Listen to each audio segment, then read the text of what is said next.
सबसे पहली चीज जो हमें डिस्कस करनी है वो है कोरियोलिस बल। कोरियोलिस बल, कोरियोलिस फोर्स, इसे कोरियोलिस इफेक्ट भी कहते हैं।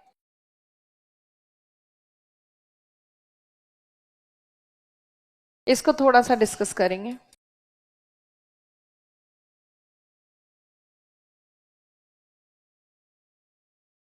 तो कोरियोलिस बल को सबसे पहले डिस्कस करते हैं। ये एक ऐसा बल है जो लग रहा है पृथ्वी के रोटेशन की वजह से।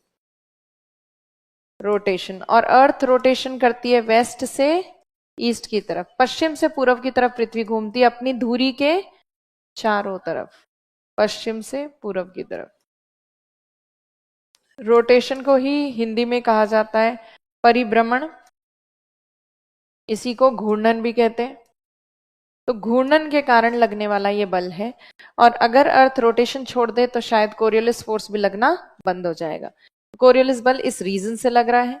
कोरियोलिस बल जो है ये कुछ इस तरह से लगता है कि उत्तरी गोलार्ध में जो भी पवनें अपने लक्ष्य तक जाने की कोशिश करती हैं, जैसे मान लो यहां से पवनें जाना चाहती है यहां तक, हाई प्रेशर से लो प्रेशर तक विंड्स जाना चाहती है, तो विंड्स अपने लक्ष्य तक नहीं पहुंचती, वो उसके आगे चले जाती हैं या दाईं ओर मुड़ जाती हैं, राइट साइड में टर्न हो जाती हैं।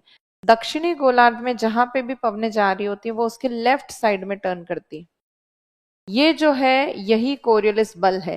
कोरियोलिस बल वो बल है जो पवनों आदि को अपने लक्ष्य से जाने से उनकी दिशा बदल देता है, थोड़ी सी उनको दाईं ओर मोड़ देता है उत्तरी गोलार्ध में, और बाईं ओर मोड़ देता है दक्षिणी गोलार्ध में। और ये जो दायां बायां का नियम है, राइट और लेफ्ट का लॉ है, इसे कहते हैं फेरल्स लॉ। फेरल्स लॉ, फेरल नाम के एक वैज्ञानिक थे, उनके नाम पर इसको कहा जाता है फेरल का नियम। फेरल का नियम। कोरियोलिस बल के कारण ही चक्रवात बनते हैं, कोरियोलिस बल की वजह से ही पूर्वा पश्चिमा पवनें चलती हैं, कोरियोलिस फोर्स की वजह से ही एंटी साइक्लोन्स भी बनते हैं, प्रति चक्रवात, चक्रवात, काफी सारी चीजें हैं जो कोरियोलिस फोर्स पे डिपेंड करती हैं। इवन हमारी मॉनसून विंड्स भी डिपेंड करती है किस पे? कोरियोलिस बल पे। कोरियोलिस बल अब सबसे ज्यादा कहाँ लग रहा है, सबसे ज्यादा कहाँ मोड़ रहा है? तो वो स्थान जो पृथ्वी के बिल्कुल धुरी, ये एक्सिस है अर्थ की जिसको हम धुरी कहते हैं, जैसे ग्लोब के अंदर एक सुई होती है, नीडल होती है, उसके चारों तरफ ग्लोब घूमता है, वैसे ही हमारी पृथ्वी में अगर हम कल्पना करें किसी सुई की जिसके चारों तरफ हमारी पृथ्वी घूम रही होगी, वो कहलाएगी पृथ्वी की धुरी, एक्सिस। अर्थ के एक्सिस जो है उसकी टिप टच करती है किसको? नॉर्थ पोल को और साउथ पोल को। तो नॉर्थ पोल और साउथ पोल का जो टिप है या बिंदु है वो तो धुरी के ऊपर ही स्थित है, तो वो उसमें वो बहुत ज्यादा घूमता है, या घूमता नहीं, बहुत ज्यादा उसमें घुमाव महसूस होता है। डायरेक्शन का जो चेंजेस है वो सबसे ज्यादा फील कहाँ होते होंगे? ध्रुवों पर।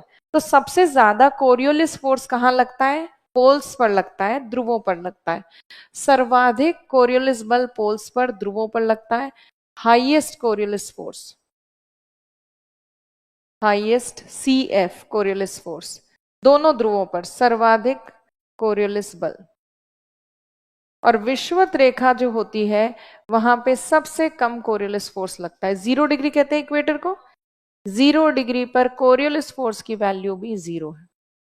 न्यूनतम कोरियोलिस बल या बिल्कुल लग ही नहीं रहा कोरियोलिस फोर्स, कहाँ पे? इक्वेटर पे। अब कोरियोलिस फोर्स बहुत शॉर्ट में समझते हैं कि कैसे क्रिएट हो रहा है। ये वाला डायग्राम बनाएंगे हम बाद में, थोड़ी देर बाद ये वाला भी बनाएंगे, पर कोरियोलिस फोर्स को थोड़ा सा समझते हैं। आपको पता है अर्थ का शेप किस तरह का है? जियोइड शेप है। इलिप्टिकल शेप कह रहे हो आप, बट एग्जैक्ट उसका जो नाम है वो जियोइड शेप है। जियोइड शेप कुछ ऐसा है कि पृथ्वी ध्रुवों से थोड़ी सी चपटी है और विषुवत रेखीय क्षेत्र में थोड़ी ज्यादा फैली हुई है, प्रसारित है, एक्सपेंडेड है। तो अर्थ पे, अर्थ का सबसे एक्सपेंडेड, सबसे फैला हुआ भाग है इक्वेटर, विषुवत रेखा, और यहाँ पे पोल्स मान लीजिए। तो अब अर्थ जब रोटेशन करती है पश्चिम से पूर्व, तो रोटेशन की वजह से ही दिन और रात बनते हैं। एक रोटेशन अर्थ का 360 डिग्री का जो रोटेशन है वो लगभग कंप्लीट होता है 24 घंटे में। 24 आवर्स में एक रोटेशन कंप्लीट करती है अर्थ। हालांकि एग्जैक्ट है 23 घंटे 56 minute 4 second, but round figure में लगभग माने तो 24 घंटे में। अब 24 घंटे में पृथ्वी के हर स्थान को 360 डिग्री घूमना है, सबको एंगुलर डिस्टेंस सेम कवर करना है। कोणीय दूरी पृथ्वी का हर बिंदु बराबर ही तय करेगा, हर बिंदु 360 डिग्री ही घूमेगा, पर रेखीय दूरी लीनियर डिस्टेंस सबसे ज्यादा किसको कवर करना पड़ेगा? विषुवत रेखा। जैसे मान लीजिए ये एक पॉइंट है ध्रुवों पर और ये एक पॉइंट है इक्वेटर पर। रोटेशन जब करना होगा कंप्लीट 360 डिग्री का घूर्णन पूरा करना है, ध्रुवों पे जो बिंदु है उसको तो कोई डिस्टेंस कवर करने की जरूरत ही नहीं है, वो तो एक्सिस के टिप पे है, वो बिंदु तो केवल ट्विस्ट करेगा अपने ही पॉइंट के ऊपर, अपनी ही पोजीशन पे। जबकि इक्वेटर के ऊपर जो पॉइंट है उसको बहुत लंबी दूरी तय करके वापस स्थान पर आना पड़ेगा, तब जाके उसका एक रोटेशन कंप्लीट माना जाएगा। जैसे इस पॉइंट का अगर हम देखें रोटेशन, ये यहां से रोटेशन स्टार्ट करेगा, घूमेगा घूमेगा पीछे की तरफ जाएगा, घूमेगा घूमेगा फिर जाके यहाँ पे आएगा, तब जाके उसके 360 डिग्री कवर होंगे। तो इक्वेटर जो है, जो कि सबसे एक्सपेंडेड पार्ट है अर्थ का, वहां पर किसी भी पॉइंट को अपना एक रोटेशन कंप्लीट करने के लिए बहुत लंबी दूरी तय करनी पड़ती है। समय सबके पास सेम है, डिस्टेंस ज्यादा कवर करना पड़ रहा है कहाँ? इक्वेटर पे। तो रोटेशन की स्पीड का इफेक्ट सबसे ज्यादा कहाँ होगा? इक्वेटर पे। विषुवत रेखीय क्षेत्र में पृथ्वी की घूर्णन की गति सबसे ज्यादा रहेगी, क्योंकि वहां पे किसी भी बिंदु को जल्दी से घूम के आना होता है, 360 डिग्री कवर करने के लिए उसे लंबी दूरी तय करनी है, इसलिए उसको फास्ट चलना पड़ेगा। और सबसे कम रोटेशन की स्पीड है पोल्स पर, उनको कुछ करना ही नहीं, उनको ट्विस्ट होना है केवल वहीं पे। तो इसीलिए रोटेशन स्पीड में डिफरेंसेस होते हैं। सर्वाधिक घूर्णन की गति होती है विषुवत रेखा पर। किसकी स्पीड की बात कर रही है? विंड की स्पीड की बात नहीं हो रही, किसी चीज की स्पीड की बात नहीं हो रही, रोटेशन की स्पीड की बात हो रही। अर्थ के रोटेशन की स्पीड, रोटेशनल स्पीड हाईएस्ट है इक्वेटर पे और सबसे लोवेस्ट है पोल्स पे। तो जब हम इक्वेटर से पोल्स की तरफ जाते हैं, घूर्णन की गति कम होती जाती है। मान लीजिए यहाँ पे हम किसी एक स्थान की बात करें, किसी एक लैटिट्यूड की, यहाँ एक व्यक्ति खड़ा है ए नाम का, यहाँ बी नाम का व्यक्ति, यहाँ सी नाम का व्यक्ति, ए बी और सी। अब ए के पास एक बॉल है, ये है वो बॉल। ए बी को बॉल फेंकना चाहता है बी की तरफ। अब मान लीजिए कि ए बी और सी जिस स्थान पर खड़े हैं वहां की अर्थ की रोटेशनल स्पीड को हम इमेजिन कर लेते, कल्पना कर लेते। मान लीजिए इक्वेटर की रोटेशनल स्पीड है 200 किलोमीटर प्रति सेकंड, इसके ऊपर आसपास के एरिया की 100 किलोमीटर प्रति सेकंड, थोड़ी कमी होगी इक्वेटर से, यहाँ नीचे की भी 100 किलोमीटर प्रति सेकंड। ये काल्पनिक है, रियल नहीं है। अब जब ए नाम का व्यक्ति बी की तरफ अपनी बॉल फेंकेगा, मान लीजिए 1 सेकंड में बॉल बी तक पहुंचती है, तो बी रुका हुआ वहां वेट तो कर नहीं रहा, हर चीज अर्थ पे कंटिन्यू रोटेट कर रही है, रुक रही तो नहीं है। तो इसीलिए 1 सेकंड के बाद बी अपनी पुरानी पोजीशन से कितना आगे निकल जाएगा? 100 किलोमीटर आगे, ये बी अपनी नई पोजीशन पे आ गया। अब बॉल जो कि ए वाले जोन से आ रही है, अधिक गति वाले क्षेत्र से आ रही है, बॉल घूम रही थी पश्चिम से पूर्व की ओर 200 किलोमीटर प्रति सेकंड की दर से, और फिर ए ने उसमें एक्स्ट्रा फोर्स लगाया और उसको भेजा बी की तरफ। तो बॉल जब जाएगी बी की तरफ तो वो उसी रोटेशनल स्पीड को मेंटेन करते हुए बी की तरफ जाएगी। तो बॉल 1 सेकंड में बी की जोन में जब जाएगी तो बॉल पश्चिम से पूर्व की ओर ज्यादा गति से चल रही है, इसलिए बी तक पहुंचने के बजाय बॉल बी के आगे जाकर गिरेगी। और बॉल के और बी के बीच में गैप कितना आ जाएगा? 100 किलोमीटर का, क्योंकि दोनों की स्पीड में भी डिफरेंस इतना ही है, 100 किलोमीटर का। तो अब ए का टारगेट क्या था? ए का टारगेट था बी तक बॉल को पहुंचाना, टारगेट ये था बी, जबकि बॉल पहुंची उससे आगे जाकर। तो ये इस लक्ष्य का कौन सा साइड हुआ? Right side. इसीलिए कहते हैं कि उत्तरी गोलार्ध में हमेशा कोरियोलिस बल वस्तु को मोड़ देता है राइट साइड, दाईं ओर, चाहे वो कहीं से भी आए।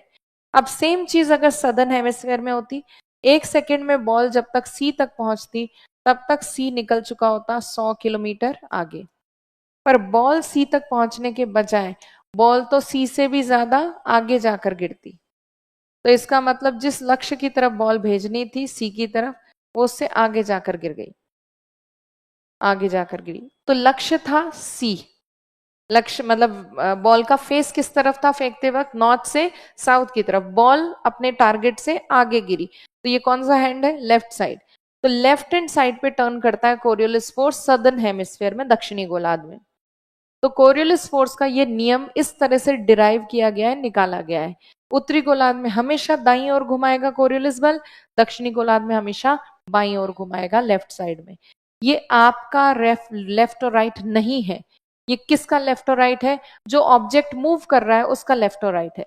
और हमें मेनली ये कोरियोलिस बल अप्लाई करके देखना है किसके ऊपर, पवनों पे। विंड जिस भी डायरेक्शन में चल रही होगी उस डायरेक्शन के हिसाब से फिर उसको राइट में मोड़ना है अगर उत्तरी गोलार्ध में है, और लेफ्ट में मोड़ना है अगर वो दक्षिणी गोलार्ध में।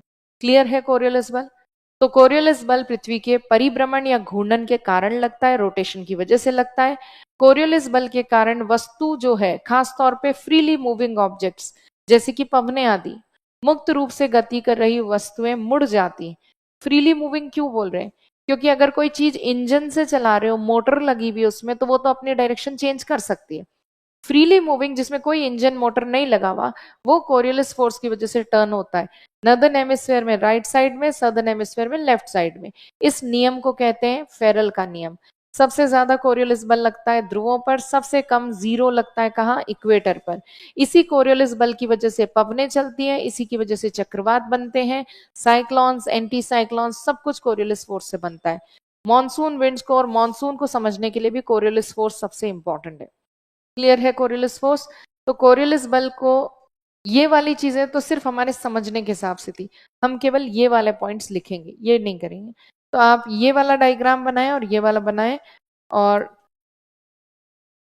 बना लिया,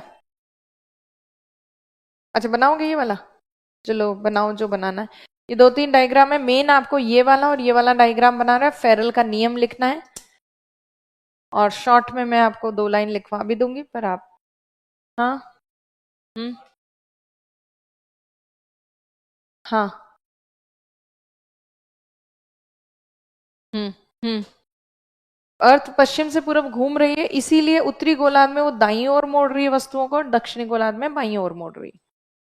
क्योंकि जब तक वो ऑब्जेक्ट हाई स्पीड जोन से जहां से छोड़ा गया है, वो जहां टारगेट स्पॉट तक पहुंचता है, तो ऑब्जेक्ट तो टारगेट से आगे निकल जाता है, और टारगेट का जो सरफेस था वो पीछे ही रह जाता है, क्योंकि उसकी रोटेशनल स्पीड कम होती है। तो ये है आपका कोरियोलिस फोर्स।